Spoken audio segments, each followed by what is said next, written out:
ce sont les politiciens, les gens qui sont au pouvoir, qui organisent les crimes rituels. Nous le disons clairement parce qu'ils n'arrivent pas à déterminer, ils n'arrivent pas à éradiquer le phénomène. Jean Elvis fonde la première association de lutte contre les crimes rituels au Gabon. Grâce au réseau de surveillance qu'il met en place, il recense les cas de corps mutilés. Comme cette vidéo qu'il vient de recevoir du nord-est du pays. On y voit un homme assis à côté d'un cadavre d'enfant tenant dans ses mains la tête qu'il vient de lui trancher. L'homme est arrêté, mais pas le commanditaire. Et qui l'a envoyé? C'est la question qu'il faut se poser.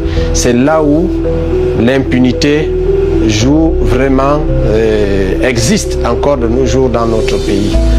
Au Gabon, les commanditaires de crimes rituels seraient la plupart du temps des hommes ou des femmes de pouvoir.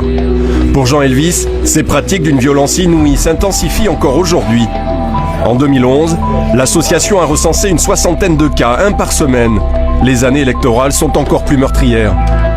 Quand il y a non seulement élection, mais tous les mouvements politiques, les remaniements ministériels, même les déplacements, les campagnes, ainsi de suite, il faut toujours le sang humain. Nous accusons, nous voulons ici accuser les politiciens. Ce sont les politiciens, les gens qui sont au pouvoir, qui organisent les crimes rituels.